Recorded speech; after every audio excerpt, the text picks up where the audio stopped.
Hello बच्चों, कैसे हो? आपका स्वागत है त्रिपान स्टडी सेंटर में। आज जो हम करने जा रहे हैं कक्षा 9 विज्ञान अध्याय जो हमारे समक्ष आया है जीवन की मौलिक इकाई, जो कि काफ़ी महत्वपूर्ण रहेगा। यानी देखा जाए तो फंडामेंटल यूनिट ऑफ लाइफ काफ़ी महत्वपूर्ण रहेगा एग्जाम पॉइंट ऑफ व्यू से। इसमें जो है हम एनालाइज करेंगे, समझेंगे सारे क्वेश्चनों को, वो भी MCQ के अंतर्गत, जो कि काफ़ी महत्वपूर्ण रहेगा। और सबसे बड़ी बात है कि यहाँ पर MCQ जो रहेगा हिंदी इंग्लिश दोनों माध्यम में रहेगा, तो हर एक बच्चे के लिए ये महत्वपूर्ण बन जाएगा। इसमें हम एनालाइज करेंगे, समझेंगे पूरे चैप्टर जो कि NCERT बेसिस पे आधारित है, यानी सारे क्वेश्चन जो होंगे NCERT के अंतर्गत होंगे, तो ये और भी महत्वपूर्ण बन जाता है। चलिए देखते हैं हमारा यहाँ पर क्वेश्चन क्या आया है। यहाँ पर जो हम कर रहे हैं काफ़ी महत्वपूर्ण चैप्टर जीवन की मौलिक इकाई। जीवन की मौलिक इकाई यानी फंडामेंटल यूनिट ऑफ लाइफ, ये कक्षा 9वीं CBSE NCERT के अंतर्गत साइंस का यहाँ पर क्वेश्चन है। और ये सारे क्वेश्चन MCQ के रूप में है, जो कि काफ़ी महत्वपूर्ण है। और जिन बच्चों को जो है क्वेश्चन देखना है वो प्ले लिस्ट पर जाके देख सकते हैं, वहाँ पर सारे क्वेश्चन आंसर आपको प्ले लिस्ट पर मिल जाएगा। तो ये काफ़ी महत्वपूर्ण रहेगा। यहाँ पर देखा जाए तो MCQ काफ़ी महत्वपूर्ण रखता है। देखा जाए तो एग्जाम पॉइंट ऑफ व्यू के साथ साथ कॉम्पिटिटिव एग्जाम के लिए भी ये काफ़ी महत्वपूर्ण बन जाता है, क्योंकि हर एक कॉम्पिटिटिव एग्जाम में MCQ क्वेश्चन और साइंस के अंतर्गत होता ही होता है। तो ये काफ़ी महत्वपूर्ण आप लोगों के लिए होता है। तो देखा जाए अगर हम क्वेश्चन की यहाँ पर बात करें तो हमारा यहाँ क्वेश्चन आया है। क्वेश्चन है पौधों की कोशिका भित्ति मुख्य रूप से बनी होती है। देखिए क्वेश्चन यहाँ बहुत ही क्लियर साफ है कि पौधे की कोशिका भित्ति मुख्य रूप से किसकी बनी होती है। क्या एक चिटिन, बी सेलुलोज, सी लिपिड या डी गिनियन। देखिए क्वेश्चन बहुत काफ़ी दिलचस्प है, लेकिन आप सोचिएगा कि यहाँ पर जो है ऑप्शन भी इंग्लिश जैसा ही है। तो दोस्तों हिंदी में ऐसा ही होता है, इंग्लिश जो है वो हिंदी जैसे ही वर्ड होते हैं। तो आपको पता होना चाहिए कि इसका आंसर सही क्या होगा, और अपना आंसर जो है सबसे पहले आपको लिखना चाहिए और बाद में मुझे बताना चाहिए कि भैया आपका आंसर कितना सही गया। ठीक है, तो ये क्वेश्चन है पौधे की कोशिका भित्ति मुख्य रूप से बनी होती है। देखिए चिटिन्स की तो बनी हुई नहीं होती है। देखा जाए तो सेलुलोज का भी यहाँ पर कोई वर्क फंक्शन नहीं है पौधे की कोशिका भित्ति के बनने में। तो देखा जाए यहाँ पर अगला ऑप्शन देखें तो लिपिड। जी हाँ, ये आंसर आपका सही है, क्योंकि लिपिड जो है पौधे की कोशिका भित्ति के मुख्य रूप से बनी होती है लिपिड की, यानी सी ऑप्शन आपका सही है।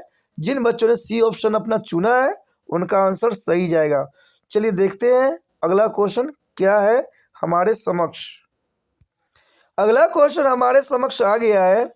क्वेश्चन है क्रोमोसोम का निर्माण होता है। देखिए क्रोमोसोम तो आप सुने ही होंगे। तो क्रोमोसोम का निर्माण किससे होता है? ए DNA और प्रोटीन से, बी DNA और चीनी से यानी शुगर से, सी शुगर और प्रोटीन से, या डी क्रोमेटिन से। क्वेश्चन बहुत ही इंटरेस्टिंग है, लेकिन यहाँ पर चीनी शब्द यूज है, तो चीनी शब्द जो है शुगर के लिए यूज़ किया गया है। ठीक है, तो आप यहाँ पर कन्फ्यूज़ होने की ज़रूरत नहीं है। तो सबसे पहली बात तो आपको ये समझ में होना चाहिए क्रोमोसोम का निर्माण होता कैसे है और इसमें कौन जो है अपना महत्वपूर्ण योगदान देता है। अगर आपको पता है तो फटाफट आंसर जो है मुझे कमेंट बॉक्स या अपने नोटबुक पे लिख के हमें बाद में ज़रूर सेंड कीजिएगा, तो ये महत्वपूर्ण रहेगा। चलिए आपने अपना आंसर लिख लिया होगा, हम अब इस पर एनालाइज करके देखें कि आखिर इस क्वेश्चन का आंसर क्या हो सकता है। तो ये क्रोमोसोम का निर्माण होता है। क्रोमोसोम देखा जाए तो वो DNA और प्रोटीन की बनी होती है। तो इसका मतलब DNA प्रोटीन कहाँ है? ए ऑप्शन में है। तो ए ऑप्शन आपका सही है कि DNA और प्रोटीन की जो है क्रोमोसोम बना हुआ होता है, यानी क्रोमोसोम का निर्माण जो होता है DNA और प्रोटीन के अंतर्गत होता है। तो ये ऑप्शन के साथ आप जा सकते हो, बाकी ऑप्शन जो है इनकरेक्ट है। ठीक है, तो चलिए देखते हैं अगला क्वेश्चन क्या है। यहाँ पर हमारे समक्ष अगला क्वेश्चन आया है, काफ़ी महत्वपूर्ण है। क्वेश्चन है कि मानव गाल कोशिका का हमने अस्थायी माउंट तैयार करने के लिए नीचे 4 ऑपरेशन दिए गए हैं। यानी अगर हम मानव गाल अगर चीक की या कोशिका की हम अस्थाई माउंट बनाए तो इसके लिए 3 प्रोसेसिंग दिए गए हैं, और ये प्रोसेसिंग जो है यहाँ पर उल्टे पुल्टे लिख दिए गए हैं। तो इसके अंतर्गत आपको जो है सही क्रम की व्यवस्था करना है। क्वेश्चन समझ में आ गया? और वो प्रोसेसिंग कौन कौन सी है? पहला है गाल के अंदरूनी हिस्से से खुरच कर साफ स्लाइड पर फैलाएं। ठीक है। दूसरा बोलता है कि सामग्री पर ग्लिसरीन की 1 बूंद डालना, और तीसरा बोलता है कि मेथिलीन ब्लू की 2 या 3 बूंद मिलाना। चौथा बोलता है ताजे पानी और कीटनाशक घोल से मुंह धोना। अब इन क्रमिकों के सही क्रम को आपको पहचानना है। हमारे समक्ष यहाँ पर ABCD ऑप्शन दे दिया है, तो ये क्वेश्चन थोड़ा सा समझने की ज़रूरत है। अगर आपने समझ लिया तो आंसर आपका आसान है। क्वेश्चन यहाँ पर बिल्कुल साफ है कि आपको जो है एक मानव गाल के जो है अंदरूनी कोशिकाओं का हमने जो है एक माउंट, अस्थाई माउंट बनाना है। अस्थाई माउंट, अस्थाई नहीं, अस्थाई जो होती है परमानेंट होती है, लेकिन यहाँ हमें टेम्परेरी माउंट बनाना है और हमें उसको माइक्रोस्कोप में ऑब्जॉर्व करना है। लेकिन जिन बच्चों को इसकी प्रोसेसिंग पता होगा, जिन्होंने एक्टिविटी पढ़ी होगी, वही इस क्वेश्चन का आंसर दे सकते हैं। आपके NCERT बुक में भी बहुत से एक्टिविटी होते हैं जिसको आप हमेशा इग्नोर करते हो, पढ़ते नहीं हो, और ये क्वेश्चन उठाई जो गई है वो आपके एक्टिविटी से उठाई गई है, और एग्ज़ाम में एक्टिविटी से ही क्वेश्चन को उठाया जाता है। तो बच्चे यहाँ वहाँ जो है सर खुजलाने लग जाते हैं कि भाई कहाँ से ये क्वेश्चन डाल दिया है एग्जामिनर ने, ये तो आउट ऑफ सिलेबस है। अरे भाई, एक्टिविटी जो दिए होते हैं उनको क्यों नहीं पढ़ते हो आप? उसको भी पढ़ना चाहिए। कहते हैं 9, 10 तक जो है क्वेश्चन बाहर से नहीं आते हैं, सारे NCERT से ही आते हैं। लेकिन जो बच्चे NCERT को फॉलो करते हैं वही आगे बढ़ते हैं। और आपके लिए यहाँ पर त्रिपाण स्टडी सेंटर ने बहुत ही महत्वपूर्ण यहाँ प्लेटफॉर्म तैयार किया है। NCERT के अंतर्गत जो है टेक्स्ट बेसिस क्वेश्चन, यानी टेक्स्ट के अंदर से क्वेश्चन, तो ये तो और भी महत्वपूर्ण आपके लिए बन जाता है कि यहाँ पर तो टेक्स्ट से रिलेटेड है, तो हमें हर एक वर्ड पढ़ने की ज़रूरत नहीं पड़ेगा, और हमें सारे क्वेश्चन जो है यहाँ पर टेक्स्ट बेसिस क्वेश्चन आसानी से प्राप्त हो जाएगा। तो क्वेश्चन तो आपने समझ लिया होगा और आपने या लिख भी लिया होगा कॉपी पे। चलिए, अच्छी बात है। यहाँ पर क्वेश्चन अगर मैं बताने की कोशिश करूँ तो यहाँ पर बिल्कुल साफ है कि मानव गाल कोशिका का स्थायी माउंट तैयार करने के लिए हमें 4 ऑप्शन दिए गए हैं। कई बच्चे ये सोच रहे होंगे गाल के अंदरूनी हिस्से से खुरच कर साफ स्लाइड पर फैलाएं। गाल के खुरचिए और उसको जो है स्लाइड फैलाइए। सब बच्चे इसको पहला क्रम मान रहे होंगे, लेकिन दोस्तों ये पहला क्रम नहीं होगा। ठीक है, यानी आप सोच रहे होंगे कि A और D में सही आंसर जाएगा, लेकिन नहीं, ये बात नहीं है। हम गाल के अंदरूनी हिस्सों से खुरच कर साफ स्लाइड फैलाएं, ये पहला प्रोसीजर नहीं है। पहला प्रोसीजर तो ये होता है कि ताजे पानी और कीटनाशक घोल से मुंह धोना। जब तक आप मुंह नहीं धोगे तब तक जो है हम गाल के कोशिका की अस्थायी स्लाइड कैसे बना सकते हैं? तो इसका मतलब यहाँ पर देखा जाए, जिसको आप ऑप्शन समझ रहे थे वो तो रिजेक्ट हो गया, यानी AD तो डायरेक्टली रिजेक्ट हो गया। जब हमने चौथा को हमने पहला बना दिया तो 2 ऑप्शन तो ऑटोमेटिक जो है यहाँ रिजेक्ट हो गया। तो अब हमारा द्वंद्व जो रह गया C और B में रह गया। ठीक है, पहला हमने किसको बनाया? ताजे पानी और कीटनाशक घोल से पहले हमें मुंह धोना है। दूसरा ऑप्शन हम ये बनाएंगे कि गाल के अंदरूनी हिस्सों को खुरचना होगा हमें, और उसे साफ स्लाइड में फैलाना होगा। तो इसका पहला जो बन गया दूसरा। तो देखिए, पहला दूसरा नंबर पे जो है B और C दोनों में ही है, यानी दोनों ऑप्शन अब तक तो चलिए साथ दे रहे हैं। अगर हम तीसरी बात पे बात करें तो यहाँ तीसरी बात हमें ये दर्शाता है कि हमें मेथिलीन ब्लू की 2 बूंद मिलाना होगा। बहुत से बच्चों को ये नहीं पता होगा कि मेथिलीन ब्लू जो है हम माउंट स्लाइड पे क्यों डालते हैं। क्या आपको पता है? अगर आपको पता है तो मुझे कमेंट करके ज़रूर बताइए कि आपको पता था कि मेथिलीन ब्लू हम क्यों डालते हैं। तो मैं आपको बता दूं, मेथिलीन ब्लू जो है काफ़ी महत्वपूर्ण यहाँ पर केमिकल होता है, और इसके 2 या 3 बूंद डालने से जो भी आप अस्थाई माउंट तैयार करते हो वो रंगीन हो जाता है। अगर आप मेथिलीन ब्लू नहीं डालोगे तो वो आपको ब्लैक एंड वाइट के फॉर्म में माइक्रोस्कोप में नज़र आएगा। ठीक है, तो हमें मेथिलीन ब्लू के 2 बूंद डालने होंगे। ये तीसरा प्रोसेसिंग होगा। तो तीसरा प्रोसेसिंग होगा तो देखिए बी और सी में तीसरा नंबर पे कौन है? अरे भाई तीसरा नंबर पे यहाँ पर देखा जाए तो सी है, यानी बी यहाँ पर दूसरा दिखा रहा है, तो बी तो बिल्कुल ही रिजेक्ट हो गया। तो इसका मतलब सी ऑप्शन सही है। तो सी ऑप्शन सही है, तो इसका अंतिम पॉइंट जो होगा सामग्री पर ग्लिसरीन की 1 बूंद डालना पड़ेगा। अब देखिए ग्लिसरीन हम क्यों डालते हैं? बहुत से बच्चों के जो है दिमाग में एक क्वेश्चन होगा कि भाई हम ग्लिसरीन क्यों डालते हैं। देखिए दोस्तों, ग्लिसरीन पे जो है 1 बूंद डालने के बाद हम उस पर जो है शीशे की पतली कांच जो है डाल सकते हैं, और इसको माइक्रोस्कोप में ऑब्जर्वेशन में हमें मदद देती है। ठीक है, इसलिए हम उस पर ग्लिसरीन की 1 बूंद डालना हमारे लिए ज़रूरी हो जाता है, और वो उसको पकड़ के रख लेता है।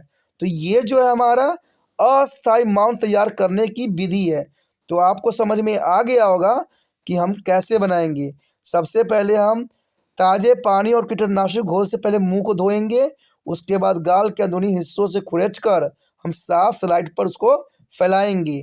उसके बाद हम मेथिलीन ब्लू की 2 बूंद डालेंगे कलर करने के लिए, और उसके बाद तीसरा जो होगा सामग्री पर ग्लिसरीन की 1 बूंद डालेंगे। तो इस तरह से जो है आप अपना जो अस्थाई माउंट तैयार कर सकते हो। तो ये क्वेश्चन काफ़ी दिलचस्प था। चलिए देखते हैं अगला क्वेश्चन क्या है। अगला क्वेश्चन हमारे समक्ष आया है कि निम्नलिखित में से कौन सा राजधानी का कार्य नहीं है। देखिए राजधानी का कार्य कौन सा नहीं है? क्या ए भंडारण काम नहीं है, बी कोशिका को स्फूर्ति और कठोरता प्रदान करना नहीं है, या सी अपशिष्ट उत्सर्जन का काम नहीं है, या हरकत नहीं कराती है? कौन सा ऑप्शन सही जाएगा?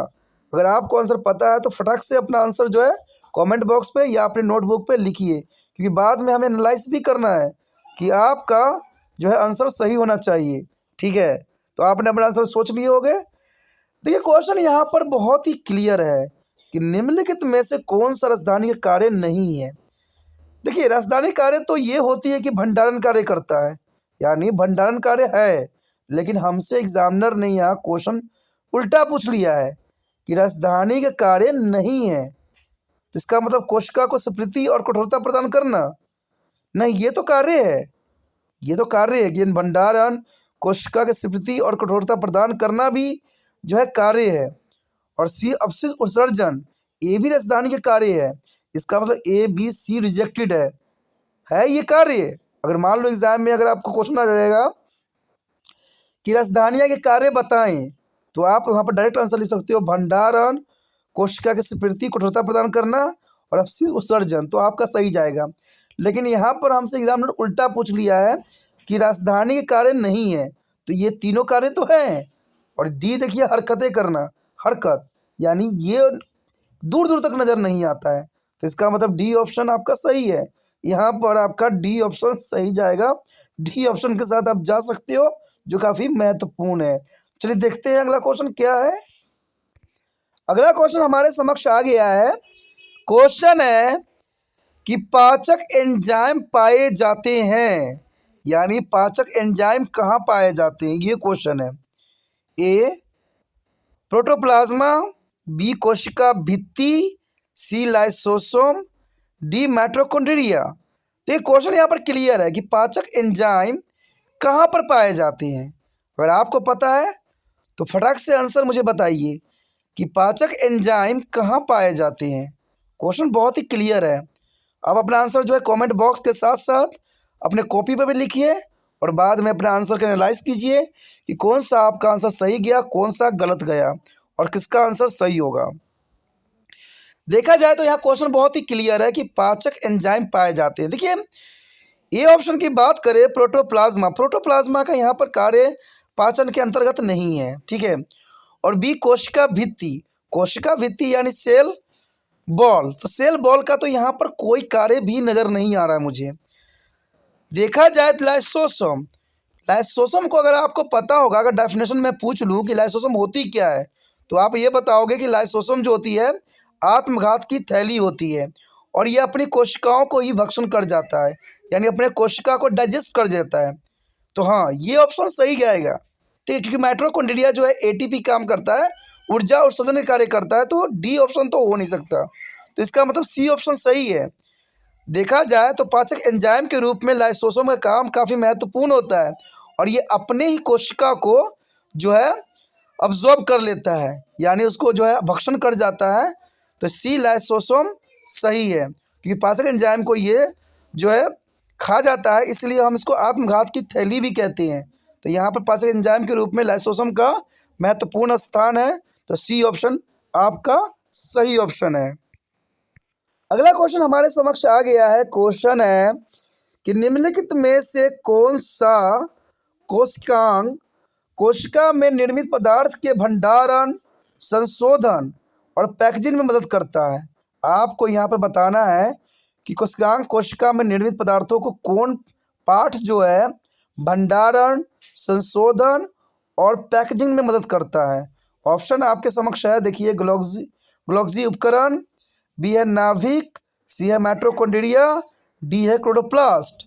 तो जो ऑप्शन आपको सही लगता है और जो वास्तविक में सही है उसको आप टिक कीजिए, अपने नोटबुक पे लिखिए और मुझे कमेंट करके बताइए, ठीक है। तो आपने अपना आंसर सोच लिया होगा, विचार भी कर लिया होगा। अब बात यहाँ क्वेश्चन के एनालाइज करने की बात करें तो निम्नलिखित में से कौन सा कोशिकांग कोशिका में निर्मित पदार्थों के भंडारण, संशोधन और पैकेजिंग में मदद करता है। तो देखा जाए तो इसका आंसर भी क्लियर है कि गोल्गी उपकरण जो है ये सारे कार्य करता है, ठीक है। तो ये क्वेश्चन कभी जगह एग्जाम में इंपॉर्टेंट हो जाता है, कहीं कहीं ये भी पूछ लेगा कि गोल्गी उपकरण का क्या कार्य है। अगर आपको पता होगा कि यह भंडारण, संशोधन और पैकेजिंग में मदद करता है तो उस बेस पे भी आपका आंसर सही जाएगा। यानी देखा जाए तो MCQ यहाँ पर ट्विन 1 है, ये क्वेश्चन के रूप में भी कार्य कर सकता है और MCQ में भी कार्य कर सकता है, क्योंकि आपको पता है साइंस में जो है लंबे लंबे क्वेश्चन नहीं पूछे जाते हैं, यहाँ पर डायरेक्ट क्वेश्चन पूछे जाते हैं। तो ये एग्ज़ाम पॉइंट ऑफ व्यू से काफ़ी महत्वपूर्ण बन जाता है। तो अब तक आपने जितने भी क्वेश्चन किए हैं सारे महत्वपूर्ण थे और सभी क्वेश्चनों को जो है आपको मुझे भेजना है कमेंट बॉक्स पे, क्योंकि ये महत्वपूर्ण है। और सबसे महत्वपूर्ण बात ये रहता है कि ये वीडियो जितना हो सके दूसरे बच्चे तक पहुंचाने में आपको जो है तिरपान स्टडी सेंटर का मदद करना है, क्योंकि मुझे पता है कि हर बच्चों तक वीडियो पहुंचना ज़रूरी है।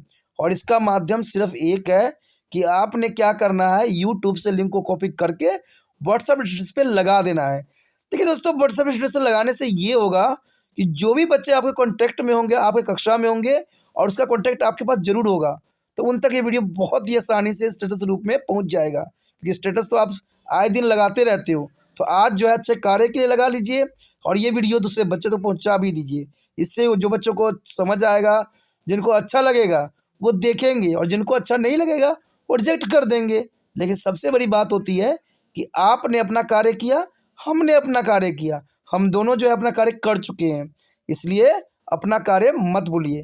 पहली बार मेरे चैनल पे आए हो, पहली बार वीडियो देख रहे हो, समझ में आ रहा है, अच्छा लग रहा है और चाहते हो कि और भी वीडियो आपको इसी प्रकार प्राप्त होता रहे, तो जर्नल सी बात है दोस्तों, चैनल सब्सक्राइब कीजिए।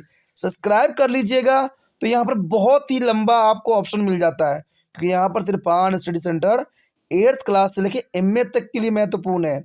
एक बार अगर आप जुड़ जाइएगा ना तो MA तक तिरपान स्टडी से जो है साथ नहीं छोड़ पाइएगा। इसे सोचिए नहीं, विचार न कीजिए, अभी तिरपान स्टडी सेंटर को सब्सक्राइब करके अपने मोबाइल में सेव कीजिए।